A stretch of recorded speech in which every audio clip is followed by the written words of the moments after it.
mula sa 702 DZAS, Agapay ng Sambayanan.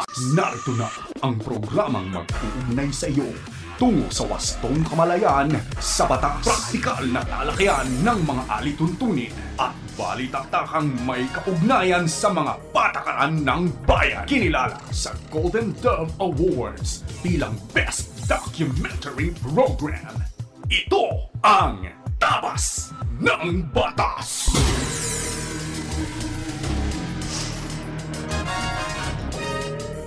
Isang magandang Sabado na umaga sa iyo na nakikinig sa anumang bahagi ng Pilipinas, Luzon, Visayas, Mindanao o sa iba pang bahagi ng mundo.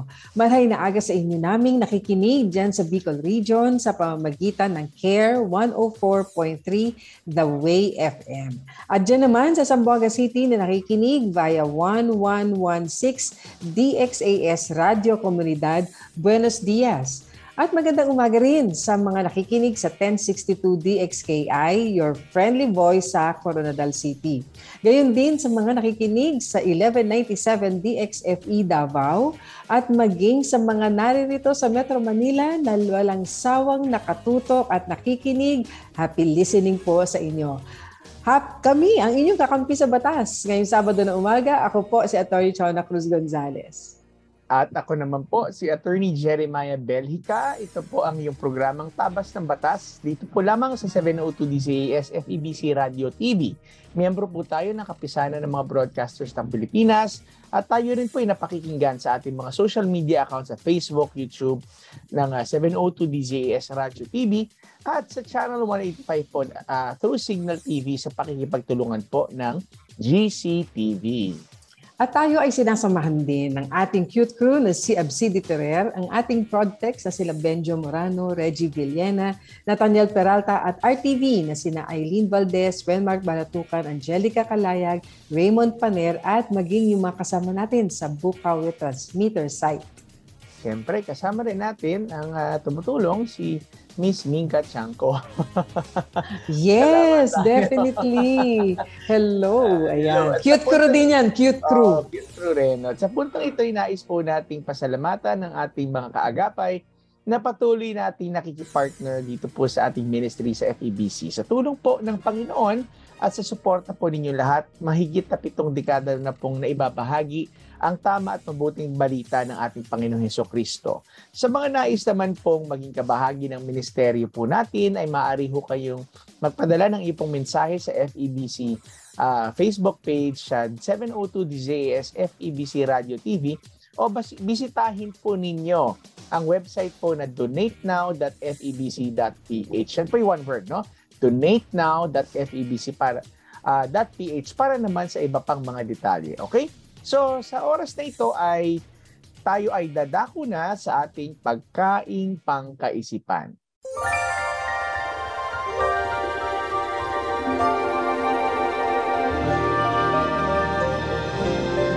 Ito po ay hango sa Efeso chapter 4 verse 2 to 3. Ang sabi ho rito, kayo'y maging mapagpakumbaba, mahinahon at matiyaga. Magparaya kayo dahil sa inyong pagmamahal sa isa't isa. Sikapin ninyong mapanatili ang pagkakaisang mula sa Espiritu sa pamamagitan ng kapayapaang nagbubuklod sa inyo.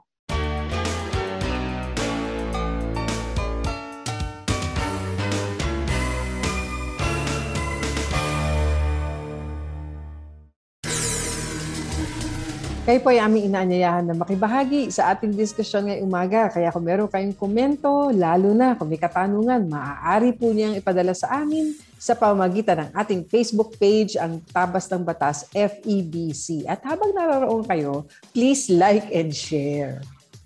Okay. Sa pagbabalik po ng Tabas ng Batas, tutungo na tayo sa ating segment na Punto por Punto. Tabas ng Batas! Kapag tinawag ka ng pagmamahal, sumagot ka agad. Panatag, marangal. Naririto ako at handang maglingkod. Sundin mo ang sariling puso't kalooban, hindi ang bulong, bighani at tukso na mga wikang banyaga sa iyo. Matitiis mo ba ang patalim ng balakyot? Magtitiis pa ba sa gisik ng maiksing kumot? Mahihimbing ka bang alipin ng takot? Ang pag-ibig mo ay walang kapantay, kundi ang pag-ibig din ng minamahal. Huwag mo siyang bayaang maghintay. Gumising ka, manindigan. Bawat patak ng luha niya'y isang dagat. Bawat ngiti ng tagumpay niya'y watawat. Kapag tinawag ka ng pagmamahal, sumagot ka agad. Matatag marangal, walang bakit. Sana maglingkod. Ito ay hango mula sa tulang Mamamayan ni Rio Alma. Paalaalang hatid ng inyong 702 DZAS, FEBC Radio TV, Agapay ng Sambayanan. Ito ang Far East Broadcasting Company Philippines. 74 na taong nagpapahayag ng mabuting balita ni Hesukristo. On air, online, and on the ground. FEBC Philippines. Matatag sa pananalig, matatag sa paglilingkod, matatag sa pasasalamat.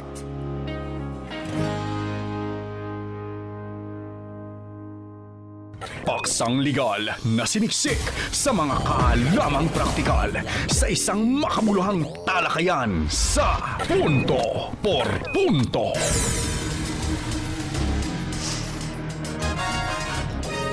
Alright, so tayo po'y nagbabalik na muli dito sa ating programang Tabas ng Batas. Ako po muli ang inyo pong Attorney Jeremiah Belhica.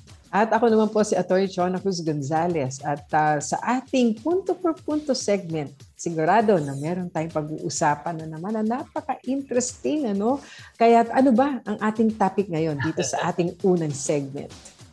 Ay, nako, attorney, ito ay isang napakagandang usapin at itututunan na naman natin patungkol sa property at sa lupa ng ating bayan. Ito yung tinatawag na Regalian Doctrine. So, Regalian Doctrine. Pag tumingin tayo po sa ating paligid, hindi naman hindi mahirap na makita na napakaraming mga lupa, attorney, na available dyan at walang nakatira. At minsan sinasabi natin, nagsisiksikan tayo dito sa Metro Manila, sa mga metropolis, habang ang ibang mga area at lupain sa Pilipinas ay unoccupied. Pero tinatanong natin, sino ba may-ari niyang mga lupa na yan? Simple ho ang sagot dyan. Yan po ay, kung wala pong may-ari dyan, yan po ay automatic na nagiging pagmamay-ari ng Republika ng Pilipinas o ng Estado ng Philippines.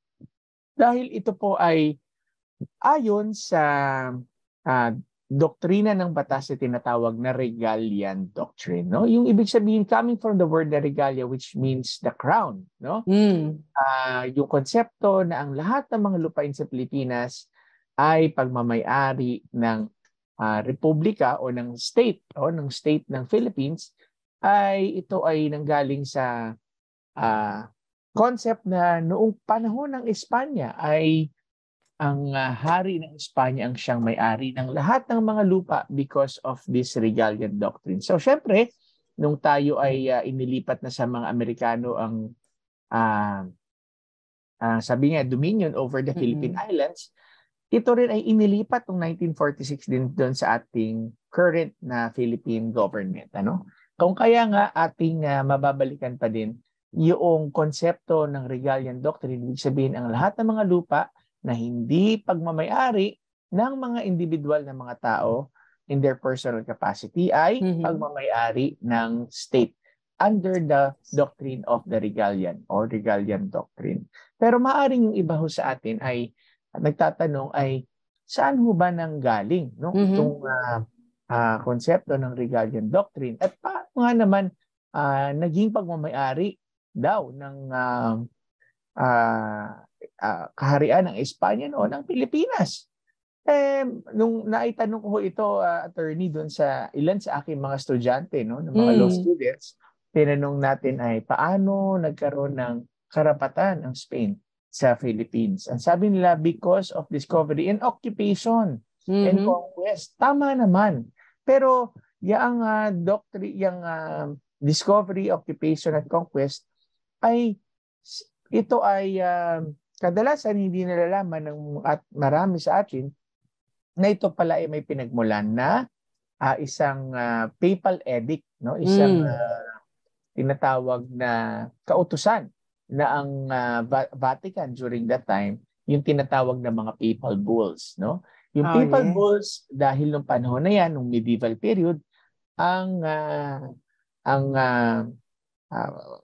Pope, no, ng Roman Catholic Church ay meron talagang enormous power talaga siya, na kung saan para rin siyang isang hari na nakakapagbigay ng isang batas at nakakapagbigay ng karapatan sa ating iba't ibang mga hari dito na nakatira at nabubuhay ng mga panahon na yon para bigyan sila ng karapatan na mag-discover ng mga lupain na hindi pa tinitirhan ng iba't ibang mga Kristiyano o Kristiyano Katoliko. So in essence, may kasama dun sa kanilang view na evangelism o pag-Christianize o Catholicize ng isang lupa. No? This is all in history. Kaya nga yun yung tinatawag na doctrine of discovery, na kung saan ang kaharian ng Spain went into a voyage to discover new lands, unoccupied lands, so yung terra nullius na tinatawag, para ito ay i-claim para sa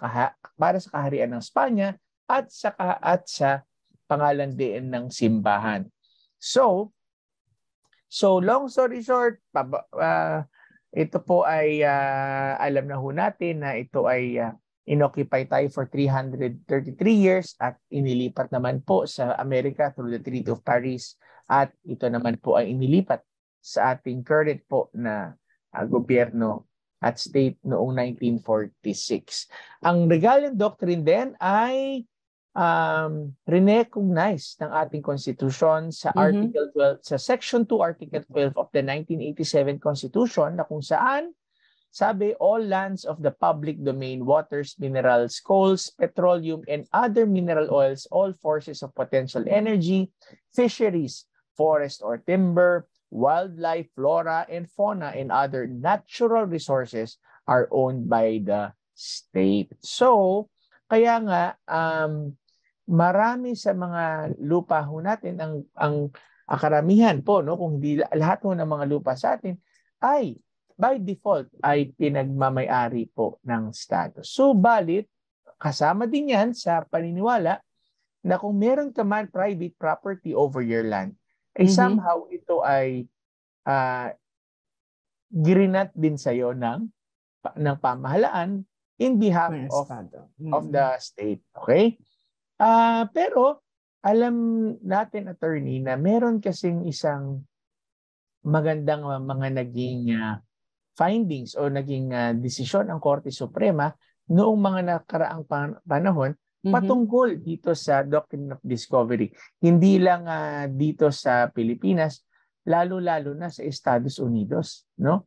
At kasi nung panahon pala from 1901 hanggang 1934, ang mga kaso dito sa Pilipinas ay hindi lang hanggang Supreme Court umaabot, pero umaabot ito hanggang sa Korte Suprema ng Estados Unidos.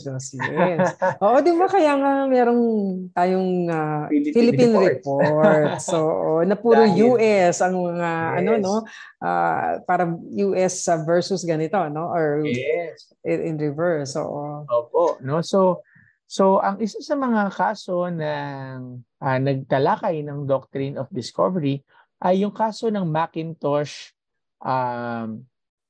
yung Macintosh case, no, na kung saan makikita natin, Johnson versus Macintosh, na nirecognize at it-upheld ang Doctrine of Discovery ng Estados Unidos.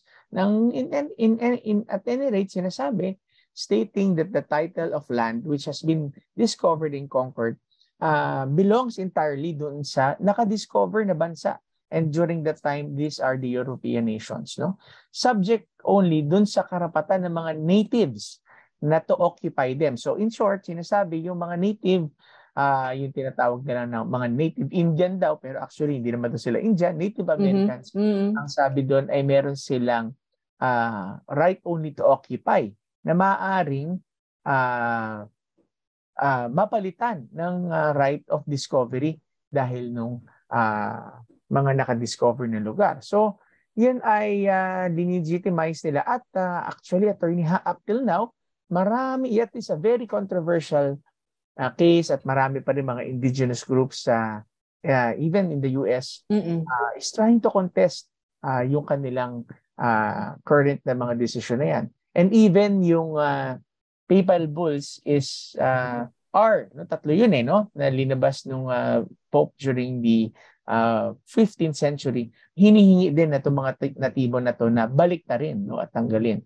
Pero sa Pilipinas, alam ba natin ay meron din tayong version ng ating decision dito na balik na naman, ito naman ay pumabor doon sa mga ating mga natibo. Ito yung 1909 case ng Carreño versus Insular Government na kung saan sinasabi na nirecognize ng Philippines ng Estados Unidos ang konsepto ng native title para naman sa ating mga indigenous people. Ibig sabihin, kung ang isang native Filipino ay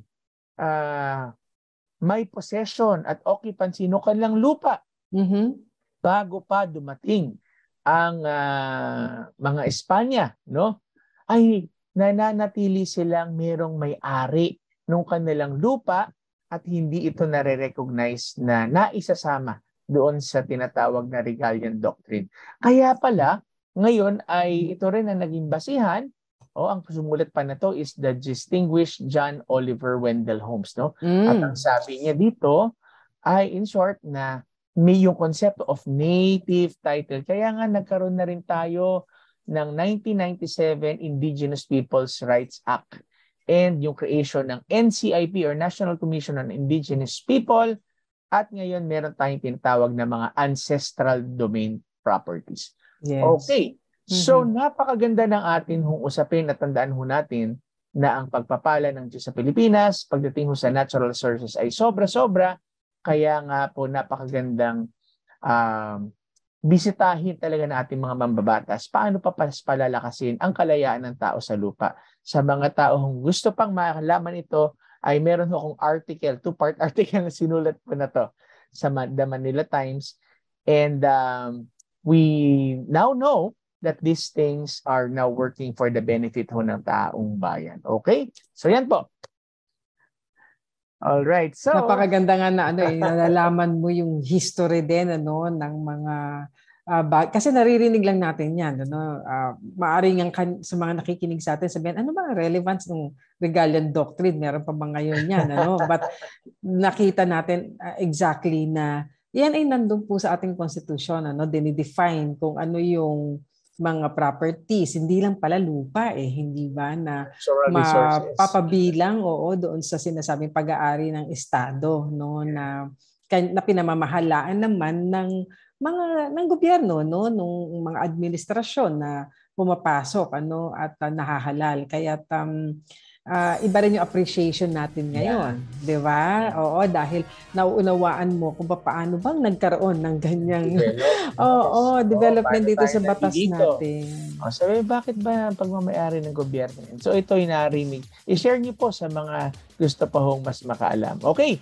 so mamaya naman sa aming pagbabalik po ni Attorney Chona, abangan niyo po ang ating pinakamamahal na Attorney Chona na magbabahagi puli ng isa pang napakagandang panukala sa segment nating Akala at Panukala. Kaya tutok lamang po kayo mga kaagapay. Babalik po muli kami sa Tabas ng Batas. Tabas ng Batas!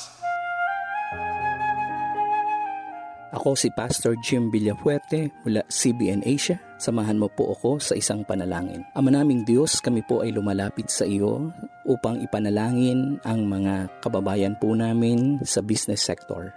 Alam niyo po, Panginoon, ang epektong nadulot ng pandemyang ito sa kanilang negosyo, sa kanilang pamilya, at sa kanilang buhay. Kasama na rin po ang mga trabahante ng kanilang mga businesses. Ang dalangin ko po, Panginoon, buksan mo po ang mga oportunidad sa kanila. Pasaganahin mo pong muli ang kanilang negosyo at pag-angkat na rin po ng mga produktong ito. Kayo po patuloy na kumilos sa aming gobyerno kung paano sila matutulungan sa iba't ibang bahagi ng kanilang pagninegosyo. Salamat po, Panginoon, dahil po may pagkakatiwala po namin ang lahat ng ito sa iyong makapangyarihang kamay. Sa pangalan ng iyong anak na si Jesus. Amen at amen.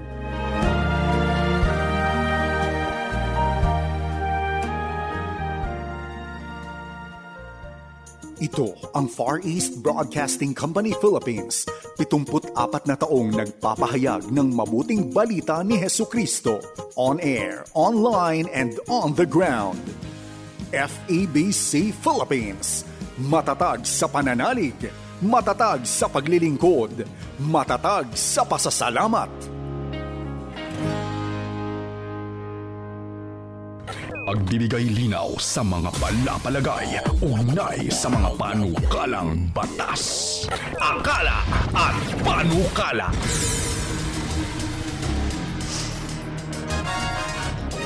Alright, so tayo po'y nagbabalik muli dito sa Tapas ng Batas at kasama niyo pa rin po kami. Ako po si Attorney Jeremiah Belhica. At ako naman po si Atty. Chona Cruz Gonzales at nasa ikalawang segment na tayo kaagad matapos ng isang napakamalaman na diskusyon sa ating punto per punto segment. Ngayon dumako naman tayo sa isang napapanahon na panukalang batas. At ito ang Senate Bill 1341. An act providing protection to consumers and merchants engaged in internet transactions. Creating for this purpose the E-Commerce Bureau. Naku, maraming makaka-relate dito, di ba, attorney, na maraming nag-shop online, maraming nag-add to cart, di ba? At kailangan ng proteksyon.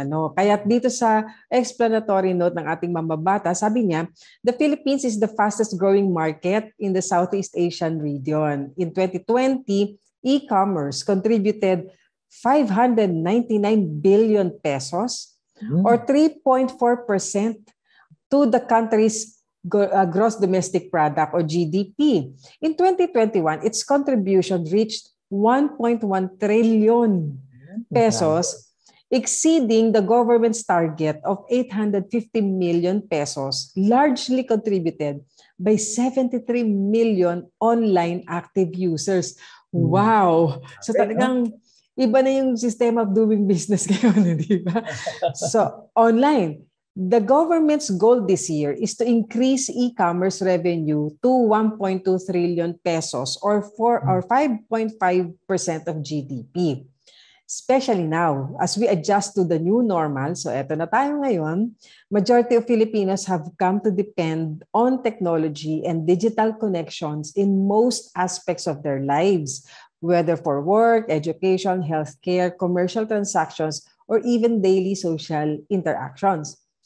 The nation needs to capitalize on how the pandemic has grown its e-commerce sector. That is why DTI intends to take e-commerce in the country a step further by increasing the number of e-commerce companies from 500,000 in 2020 to 750,000 by 2021 and 1 million by 2022. Nako, mukhang kung magbi-business tayo, attorney, mukhang talagang dapat sa e-commerce na tayo, no? At so maganda kasi may mga protection dito, no? So as our economy recovers from the pandemic, it is vital that we take advantage of the country's fast-growing e-commerce to boost our economic growth. However, the adoption of e-commerce has led to rise in customer complaints. So yan din naman, building trust is now our challenge. This bill seeks to rise this challenge by creating an environment founded on trust among consumers and merchants and ultimately achieving sustainable growth. The proposed measure aims to establish mechanisms of redress and grievance that must be implemented by the public and private sectors if e-commerce is to prosper. So medyo mahaba itong bill and we don't have time to discuss everything. But dito sa Internet Transactions Act of 2022, that's the short title, bigyan diin lang natin yung mga ilang mahalagang provisions. For example, ano ba ang coverage nito? Sino ba ang nasasaklawan nito? Itong panukala. Sabi ito, it shall apply to sale or exchange of goods, services, or digital products in the course of trade or business conducted over the internet, whether between business, households, individuals, or other private or public organizations. So, yun daw, consumer-to-consumer na internet transaction, hindi covered. Ngayon, pagdating naman doon sa tinatawag na e-commerce bureau, ito yung regulatory office. At this will be created through the DTI.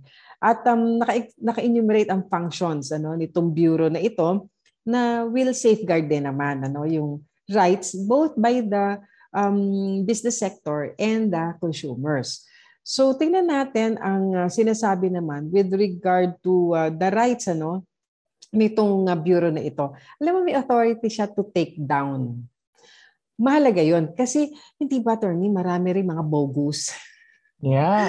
Mga businesses dito sa ating internet sa mga platforms sa SOCMED. So ngayon, sabi rito, Section 13, when the Bureau finds by its own initiative or upon petition of a consumer or other concerned party that the online sale of goods, services, or digital products is violative of this act, the Consumer Act of the Philippines or other related laws, the DTI Secretary, in order to abate further violations, have the power to impose an order in a form of a penalty directing the violative online product listing, web page, business page, social media post, profile, website, etc., or any other platform to the illegal product to be taken down, or the same to be made inaccessible to the Philippines temporarily or permanently.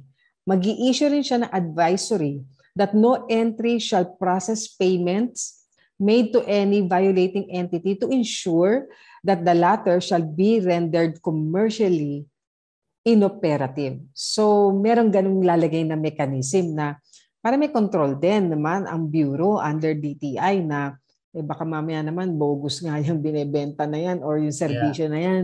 Hindi naman totoo yan, di ba? Tapos ang daming naloloko ng mga consumers at nagbabayad. So, may mechanism sila to stop that para hindi pa rin pumasok yung mga bayad at talaga to render the business inoperative. So let's go very quickly naman doon sa obligation ng mga e-market places and other digital platforms. Kasi madalas tayo, ano ba right ko dyan? Ano ba karapatan ko? Bigyan mo ako ng karapatan. Kailangan ko protected ako. Laging rights. This time, naka-enumerate yung obligations. Yan. Okay, di ba mas maganda yun? Muna. May rights ka, pero may obligation ka pa nagde-demand ka ng rights, di ba? So, sabi rito, e-marketplaces and e-commerce digital platforms shall ensure that their e-commerce transaction shall be clearly identifiable as an e-commerce transaction, identify the person in whose behalf the e-commerce transaction is made, identify promotional offers, including discounts, mga sale, premiums, gifts, promotional game or competition, and ensure that any condition to qualify for them are easily accessible and clearly set forth. So kung meron kayong pa-promo, meron kayong pa-discount dyan, or di ba, special na, dahil let's say, katanya, nag-Valentine or graduation sa susunod na mga buwan, kailangan klaro kung paano magko-qualify yung ating consumer dyan at ano exactly ang mabe-benefit nila from that discount or promo.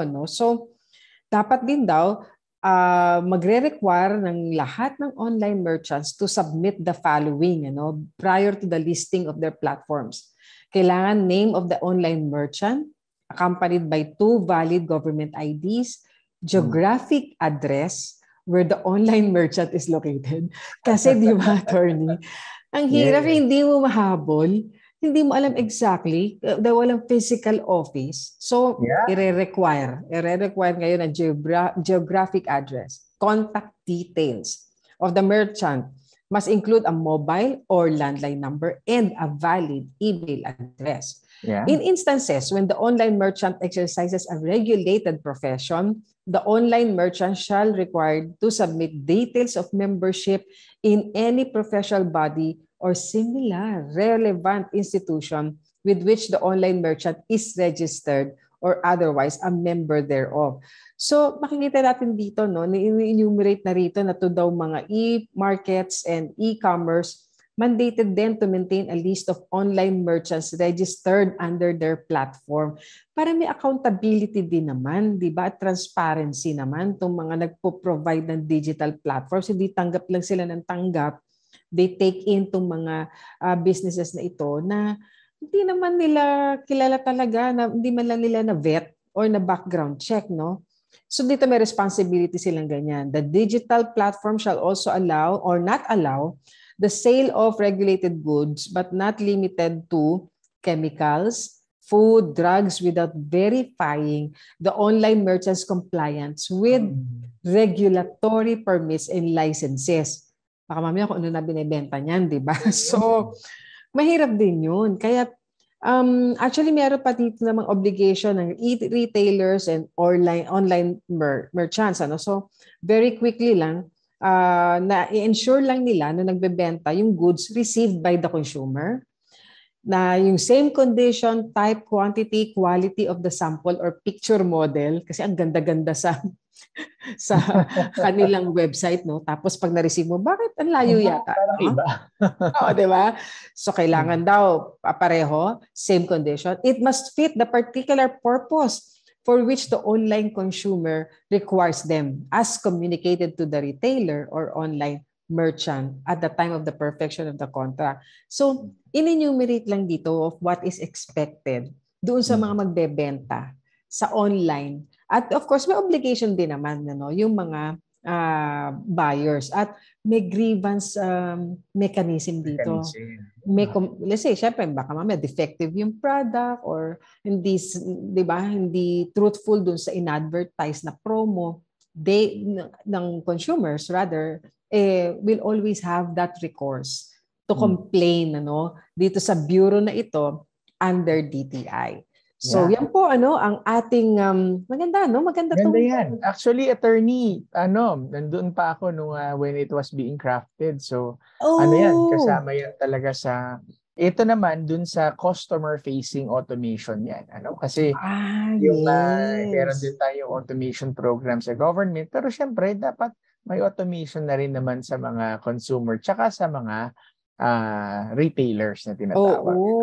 So hindi na natin mape-prevent. So we might, di ba, at talaga ang laki ng contribution sa ating ekonomiya nito. So kaya ang importante naman is of course ma-obligate itong ating mga sellers na ito ang dapat nyo naman gawin. At yung ating consumers naman, ito naman ang inyong recourse just in case na hindi pala satisfactory yung produkto na ibinenta o services na render sa inyo. So yan po ang Internet Transactions Act of 2022, Senate Bill 1341. Ayan. So sa ating pagbabalik, dadako na tayo kaagad sa ating blockbuster segment, ang Payo de Asunto. Kaya wag po kayo maglilipat ng istasyon. Kami po ay magbabalik kaagad dito pa rin sa inyong paboritong programang Tabas ng Batas. Tabas ng Batas!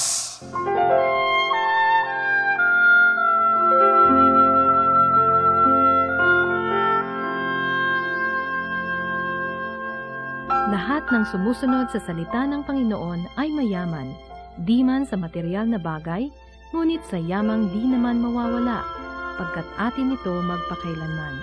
Sa iyo na sumusunod sa Panginoon, narito ang pangako niya. Kapayapaan ang iniiwan ko sa inyo. Ang aking kapayapaan ang ibinibigay ko sa inyo. Hindi ito katulad ng ibinibigay ng sanlibutan. Huwag kayong mabalisa, huwag kayong matakot. Hango sa Juan 14:27. Mapalad ka kung ika'y susunod sa Kanya. Mayaman ang ating Ama sa langit, at kailanmay di niya ipinagdaramot ito. Lahat ng nagmamahal ng tunay sa Kanya ay di magkukulang. Purihin ang Panginoon.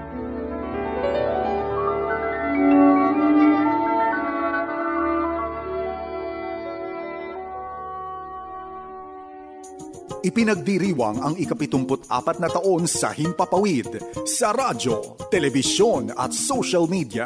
Ito ang FEBC Philippines. Matatag sa pananalig, matatag sa paglilingkod, matatag sa pasasalamat.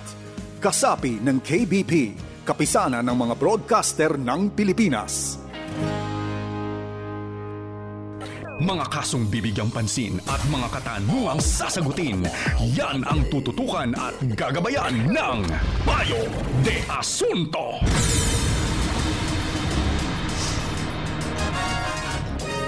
Okay, tayo'y nagbabalik na muli sa ating last and blockbuster segment dito po sa Tapas ng Batas, ang Payo de Asunto. Hello po. Paano po kaya best gawin sa scammer na minor pa lang? Seller kasi siya na na-scam ng supplier ng mga tinda niya. Tapos yung mga buyer niya nang hihingi ng refund. Pumayag naman siya na mag-refund pero unti-unti. Nag-send na din siya ng ID niya. Kaso lang, pati yung mga pending orders niya na for shipping ay di pa niya napadala. Di pa naman po siya nagde-deactivate pero di na rin siya nagre-reply sa kahit saan. Okay, so meron siyang binabanggit na na scammer agad ang kanyang sinabi na isang minor at na tila na scam din to nagbenta sa kanya. Na scam in a sense na hindi na i-deliver yung supplies na kailangan para dito sa pinagbentahan naman at pumayag naman mag-refund unti-unti. Syempre maaring hindi ka agad naman maibalik the full amount. Meron daw pang mga pending orders. Ang problema, although hindi nagde-deactivate itong seller, hindi na rin nagre-reply. So yun lagi ang nagiging problema ngayon ang isang ipapayo natin attorney to make the demand formal. Para po malinaw ano ba ang inyong dinidemand mula dito sa seller na ito, return noong money ninyo or delivery pa rin ng goods na dapat dineliver sa inyo in the first place. At binibigyan usually yan ng period within which to comply para po official na maipadala po dito sa inyong seller para naman po meron kayong proof na meron kayong formal demand sa kanya. Well, although attorney sinabi yata na minor de edad yung kung doon naman po sa minor de edad ay normally ang minor de edad po ay wala akong legal capacity na mag-enter po sa kontrata. So bagamat ito po ay nakipagbentahan po siya, ay kung kayo po yung magdi-demand doon sa minor de edad ay siguraduhin niyo siguro na isama niyo rin yung magulang. Dahil siya po ay under pa rin ng parental authority po ng kanyang magulang dahil siya ay isa pa hong minor. Ayan, okay. So may isa pang katanungan dito, May lupa si Mami at kasal siya kay Daddy. Hindi conjugal property dahil kay Mami lang yun at minana niya yun. Merong anak si Daddy sa unang asawa. 2 at divorce na sila. Nagkaroon ng anak si Mami at Daddy ngayon. 2 din. Tanong ko lang po, dapat pa bang hatiin pa rin ang lupa sa 2 unang anak ni Daddy? May lupa si Mami at kasal siya kay Daddy. Hindi conjugal property, sabi doon sa sinabi ng ating listener, at dito ang lagi nating sinasabi sa mga kasong ganito is kailangan i-determine po natin kailan na ipundar yung property, at ito ba ay saan nanggaling, ito ba ay katulad na nabanggit na mana, in this case syempre kung sino yung tagapagmana, siya lang ang may karapatan doon, maliban na lang kung sa kanilang mag-asawa ipinamana. Pero usually syempre kung sino yung legal heir, yung compulsory heir, yun ang merong karapatan doon sa property.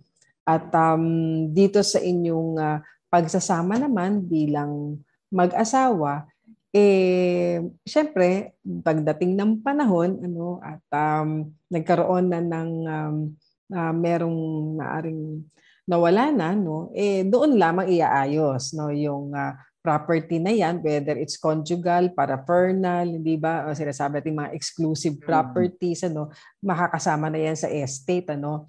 At kung sino lang naman ang talagang tagapagmana naman ng mommy at daddy ninyo, in this case, kayong dalawang anak, then kayo ang magmamana mula sa kanila. Yung anak naman dun sa una, syempre, magmamana siya dun sa magulang naman lang nila. Hindi dun sa second wife na hindi naman yung nanay. No? So, Yes. Oo. So, I don't think na meron makukuha yung unang anak ni daddy dun sa first wife. Dahil tong second wife, bukod sa hindi nila mami yan, pangalawa ay ito'y parapernal o yung personal na property lamang. No? Property lamang nung ni mami at hindi ito papasok kay daddy at syempre sa kanyang tagapagmana. And by the way, attorney, hindi yata nabanggit kung buhay pa si mami. Oo, oo nga. Yes. Kasi kung buhay pa sila, lalo hong walang manang pag-uusapan pa sa ngayon. Yes. Okay, so meron tayong isa pang katanungan pinadala sa atin. Sabi naman niya, yung bago kong sasakyan, pinasalo ko. Kasi di ko na sana gagamitin. Kaso, baka magka-problema ako sa bangko kasi finance ng bank yun. So, under bank financing, nung pinasalo ko siya, binayaran naman ako ng down payment sa sasakyan at 1-month payment for the car. Kaso, nagbago po ako ng isip dahil ayaw ko na rin magka-problema sa bangko. Gumawa po yung nakabili ng kasulatan na binenta ko na yung sasakyan sa kanila. Pero yung letter, hindi po notarized at wala rin po akong pirma. Sila lang ang nakapirma sa letter. So, pakilinaw po sa amin to kasulatan ba o letter? No, kasi magkaiba po yan. Ano? Sila lang po ang gumawa ng letter. Hindi siya deed of sale. Okay, so hindi siya deed of sale with assumption of mortgage. Letter lang siya. Okay, so kinlarify na nagsasabing binenta ko yung car sa kanila pero wala akong pirma at mali pa yung pangalan ko sa letter.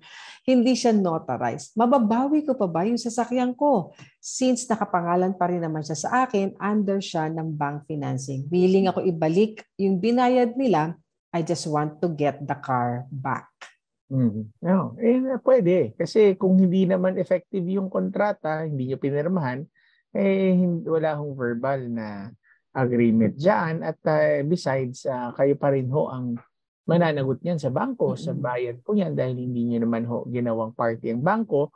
Kaya nga tayo ay paalalahanan din natin mga kaagapay, attorney, no? Kapag mag-assume ho kayo ng mortgage mula ho sa inyong, mula sa ibang, sa unang party at inyo pong i-assume ang kanila pong utang, yung mortgage po, ay kailangan makipag-usap din ho kayo sa kanilang pinag-utangan dahil more often than not ay meron hong fine print yung kontrata po ng bangko na nagsasabi na hindi nila ito ililipat maliban na lamang na meron hong panghintulot doon sa bangko. At mukhang wala silang napirmahan kahit na letter. Subalit kailangan yung ibalik ang pera dahil po you have to also be equitous po, no? Maging maayos din ho sa inyong pagbabalik upang makuha niyo naman po ang sasakyan.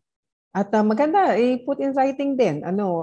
Makipag-communicate po kayo in writing para po official at meron kayong pruweba na andon willing kayo na ibalik na lang yung bayad at para ibalik sa inyo yung sasakyan. Ayan.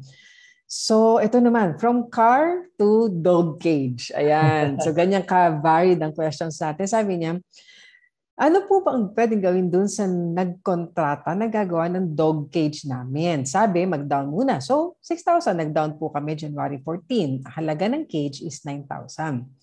Ang usapan, sa katapusan, kukunin ng cage o bago magkatapusan. Nag-follow up ako January 20.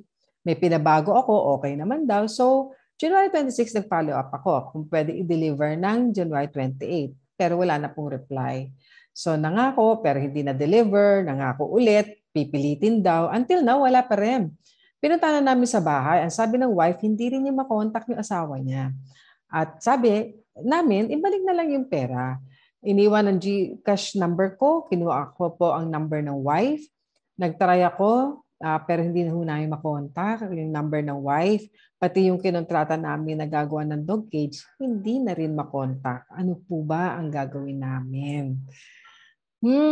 Nagtago na, ano? Oo, may obligasyon pa naman. So, kailangan talagang padalhan nyo ho ng demand letter. I-formalize nyo na po. At even kung ito po'y wala ho doon sa bahay, maaari pa rin ho kayo magpasama marahil sa barangay sa pagdadala po ng sulat. Kasi ito po'y para ma-document lamang pong mabuti. Ano po? Dahil po kung wala ho kayong written demand, ay hindi ho sila lalabas na delayed sa kanilang obligation. So, mahalaga po, no? Hindi ho kailangan na sa abogado kayo lumapit para gumawa ho ng demand letter. Kahit kayo na lamang po, no? Isang simpleng sulat na naglalagay ho doon kung ano po ang inyong hinihiling na ibalik sa inyo. No? In this case, yung inyong napauna na pong bayad sa kanila. Medyo malaki-laki na rin ang kanilang mga inailabas po dyan. And kung wala pa rin po, ay ito yung maaari nyo na pong legalin. Ano po? Kumbaga, ito ay value of less than 1 million pesos naman. So, pwede na yung kahit small claims. Pero halinawa, sa inyong wag na umabot doon. Na ito yung magkaayos na ho kayo. Good day. Hingi lang po ng advice. Nakakuha kami ng hulugan na lote at malapit na sa half ang hulog namin. Tapos yung may-ari ng lote, ang gusto nilang gawin sa hinuhulugan naming lote, gawin pong pay parking lot. Kasi daw, hindi pa naman daw po hanggat hindi pa daw 75% ang lote, yung nababayaran nila sa lote, wala daw kaming karapatan. Paano na po ang naihulog namin? May karapatan pa ba kami na makuha ang naihulog namin? Attorney, wala siya nabanggit tungkol sa kasulatan. Yeah. Wala ho yung nabanggit kung kayo po ba ay meron ng deed of absolute sale o kayo po ay contract to sell, po. So, ang magiging effective na document na magbibigay po sa inyo ng talagang karapatan bilang may-ari sa lupa ay yung tinatawag na deed of absolute sale. Kapag yan po ay na-execute na po, kahit meron pa ho kayong utang na kailangan bayaran, ibig sabihin ay nailipat na ho sa inyo ang lupa. Kumbaga, yung bayad na lang ang inyo pong pinupunuan. Pero kung ito po'y hindi pa bayad ng buo at ang sinasabi ang kabuoang bayad o yung 75% na bayad ang siyang magbibigay sa inyo ng karapatan, supposed to be yan po yung tinatawag na conditional, yung tinatawag na contract to sell pa lamang. Pero ang tanong nga ho namin, attorney, meron ho ba kayong contract to sell man lamang at magiging deed of absolute sale eventually? Kasi kadalasan, attorney, dalawa yan di ba? Meron kang contract to sell, doon nakasulat kung kailan ba ipipirmahan yung deed of absolute sale. Ito ba'y pag 50%, pag 20%, pag 75%. Dahil yun ang naging paunang usapan sa inyo. So tingnan niyo po yan, pero kung wala pa ho kayong deed of absolute sale, ay yan po ay pagmamay-ari pa rin nila. So pwede ho nilang gawin ang gusto nila, pero pwede nyo na rin naman pong hingin ang inyo pong naibayad kung ayaw na po nilang ibenta sa inyo. Yan, i-formalize po muli at di ba? Kailangan talaga para meron kang pruweba noong demand mo doon sa right mo rin. Ayan. Siguraduhin nyo lang talaga na may documentation yung inyong bayaran. Ito po pinapareceive nyo po para kung sa inyong nais pong bawiin ang inyong pong nabayad na, ay pwede nyo pong i-enforce ito sa mga otoridad eventually. Ayan. Kapag ba ang mag-asawa naghiwalay at may naipundar ang isa, may habol pa din po ba ang legal na asawa? Ayan. Kasi ito pinipresume natin mula dun sa, kasi simpleng-simple lang yung pagkakalahad sa atin na separated in fact sila. At in the course of that separation, ay meron pa rin naipundar. Alam po ninyo, habang legally married, lahat po ng properties na ma-acquire during the existence of the marriage, meron po kayong parehong karapatan riyan. Siyempre, ibang usapan kung, di ba, na-declare null and void yung marriage or na-annul na yung marriage, di ba, ibang usapan yon. Pero habang kayo po ay, ang inyong marriage ay in existence, naririyang pa rin po, legal kayong mag-asawa, then, meron pa rin pong karapatan. Ibig sabihin na it's either conjugal yung naipundar o yung tinatawag na absolute community of property. Yes. During the existence ng legal na marriage ay nagkakaroon ho ng joint na properties, no? Yung tinatawag po na conjugal property o absolute community of property po ang mag-asawa. Ayan, ito naman ay tungkol sa isang developer. Ayan, pwede bang mag-file ng case sa isang developer hindi nag-disclose ng information tungkol sa title ng binili naming unit? Alam po ninyo, sige hinto lang muna natin doon. Mahalaga po ito na lagi namin paalala na kung bibili po kayo ng property, kailangan po muna makita po ninyo yung kopya ng title nung nagbebenta sa inyo.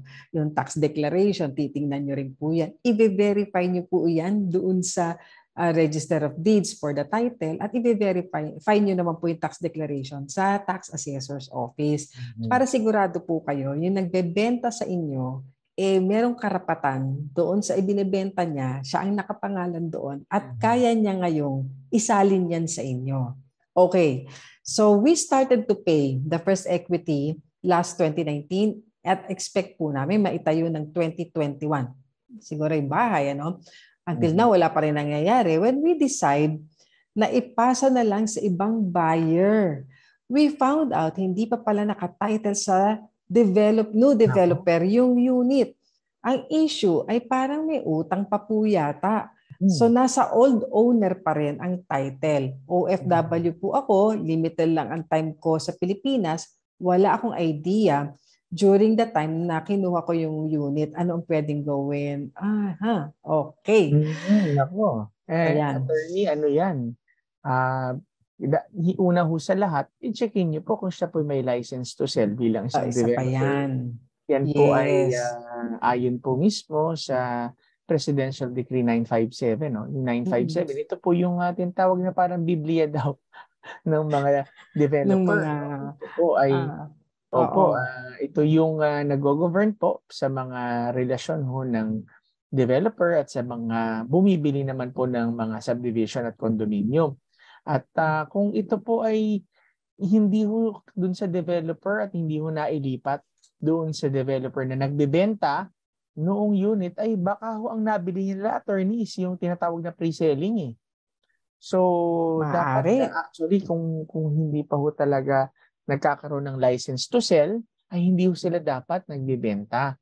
So, kung lumabas po na wala ho silang license to sell dahil hindi nga sila nakakomply sa land ownership requirement, ay meron hong pananagutan, no, ang isa pong developer diyan. Kaya yan pong una po ninyong tingnan po kung meron po silang license to sell at tama ho si Attorney Chona, kaya ho sa susunod na tayo po titingin ho ng mga properties.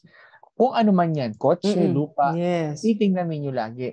Kasi sino ba ang registered owner niyang property? At kung yung inyong kausap ay wala pa sa kanya yung pangalan, nakalipat, tatanong ninyo bakit at doon nyo makikita para kayo po ay ligtas na bibili ng lupa o sasakyan. Kasi sayang naman yung perang pinaghirapan na mauwi sa wala. So, yan po ang ating naging talakayan. At kung hindi nyo napakinggan ng buo ang naging kasagutan sa inyong mga katanungan, pwede po ninyong balikan yan sa ating Facebook page, ang 702 DZAS-FEBC Radio o sa Tabas ng Batas, FEBC. Okay, at kung hindi ho namin nasagot ang inyong mga katanungan, abangan niyo po sa mga susunod na Sabado. Sa mga may legal concern naman po yung mag-message po sa aming Facebook page, pwede rin kayo mag-send ng audio or video message ng inyong pong mga katanungan. Okay? Sige, ngayon po tayo'y dadako na po sa ating prayer time. Panginoon, makapangyarihan sa lahat, kami po'y nagpapasalamat sa inyong pong presensya, sa inyong pong pagsama sa amin, sa isa pang programa na kami po'y nakapag-usap at nakapagbigay serbisyo, Panginoon, sa amin pong mga kapatid, sa aming mga kaagapay. Yes. Salamat, O Diyos, na ikaw ang siyang patuloy na meron pong kontrol ng lahat ng mga bagay sa aming buhay. Yes. Pati, O Diyos, ang mga bagay na hindi mo namin alam o hindi namin naiintindihan, O Diyos. Ikaw pa rin, O Diyos, ang siyang nakakaalam at nakakaintindi at ikaw, Panginoon, ang siyang merong kontrol ng lahat. Pagpalain mo, O Diyos, ang lahat ng inaabot, Panginoon, ng aming pong mga tinig. At nawa, O Diyos, ikaw ang magbigay ng lakas at kapayapaan sa bawat isa. Sa iyo po namin ibinabalik ang lahat ng kapurihan at pasasalamat sa pangalan ng aming Panginoon at Haring Hesukristo. Amen at amen. Amen. Salamat mga kaagapay sa mga tumutok sa radyo at sa online via Facebook at YouTube at sa Channel 185 sa Signal TV sa GCTV. Kami po ang inyong mga kakampi sa batas tuwing Sabado ng umaga.